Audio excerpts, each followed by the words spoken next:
Become a patron at www.patreon.com/Golden Era Bookworm for hard to find books, scans of rare photos, and articles on the Golden Era of bodybuilding.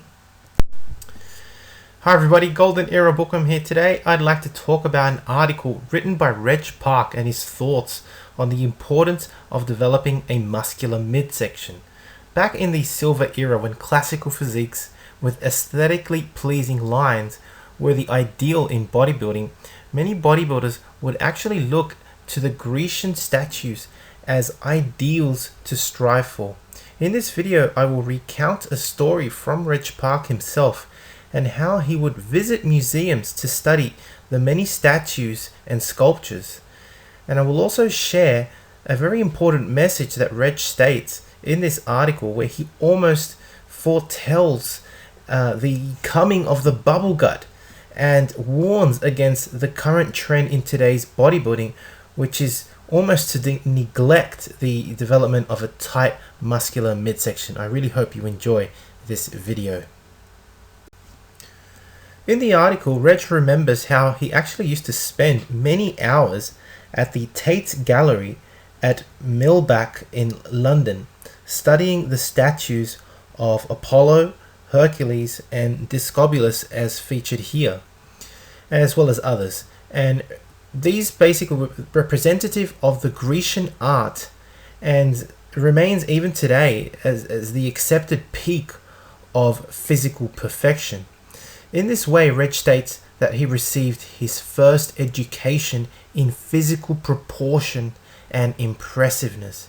He states that although all the statues differed in size and muscular development, as can be clearly seen, I mean, you can see Apollo's got a very, I guess, you could say this kind of physique is called an Apollon physique.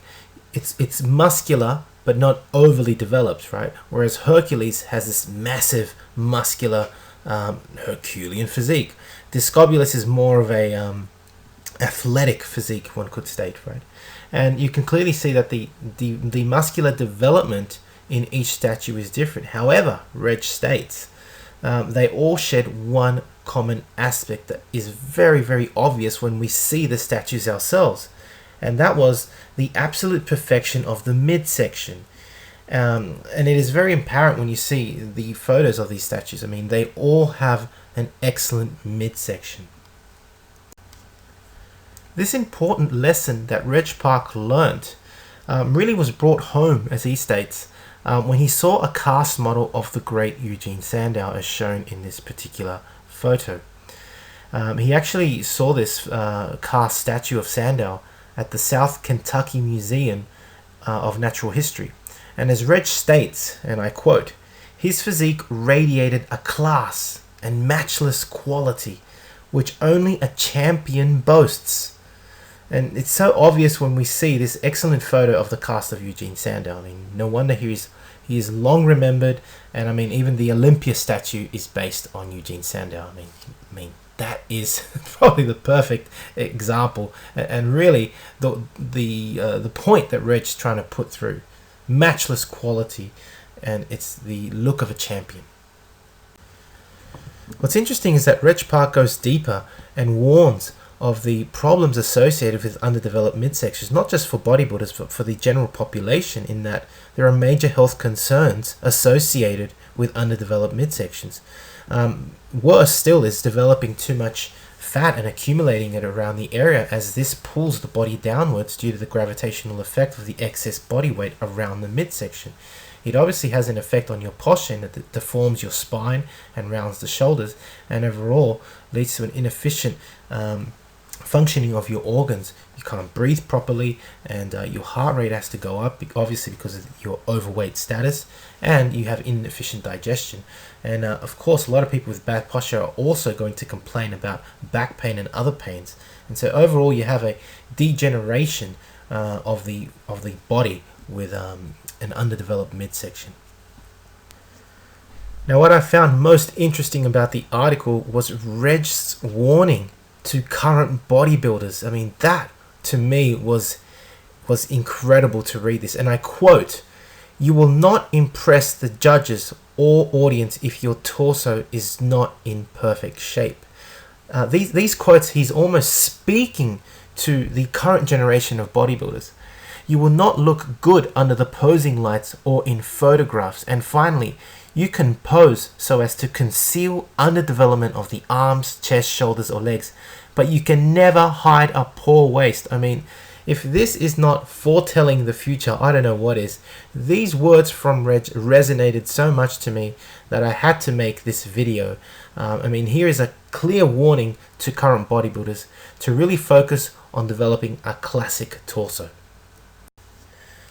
And when we see the current state of today's bodybuilding, you can appreciate why I have stated that Reg was almost foretelling the coming of the bubble gut. I mean, we can see this photo. It's just disgraceful, really. Modern bodybuilding has lost its way with overdeveloped physiques that pay no attention to aesthetics or on developing a classic, healthy and pleasing and proportionate body. I mean, this is just unhealthy, and we see these bodybuilders dying so young. It's just a disgrace. It really is. Now, if you're interested in learning how to develop a tight, muscular, and classical waist, I highly recommend How I Develop My Waist by Steve Reeves, as well as his other titles, How I Develop Broad Shoulders, Developing the Calves, and many other books that are sold on my website, www.goldenerabookworm.com. So I hope you've enjoyed this video on Reg Park's thoughts on developing a classical torso and how it helps in developing an aesthetic physique. Again, these words have resonated so well with me, and I hope they resonate with you. Reg's warning on really hits home when you look at today's bodybuilding, and it just goes to show how well thought these people were, how intelligent they were, these bodybuilders back then. I have a high respect for these silver era legends like Reg Park, Steve Reeves, and others. Hope you've enjoyed watching the video. If you have, please give the video a thumbs up. Subscribe if you haven't to the Golden Era Bookworm. Leave me your comments, and thank you for watching. If you'd like to support my work, please donate via PayPal or become a patron. You can also contact me if you've got extra books and magazines you wish to get rid of. And you can also visit my website, www.goldenerabookworm.com, for out-of-print old school bodybuilding courses and books. Anyway, that's it for me. Hope you enjoyed the video. This is the Golden Era Bookworm. Bye for now.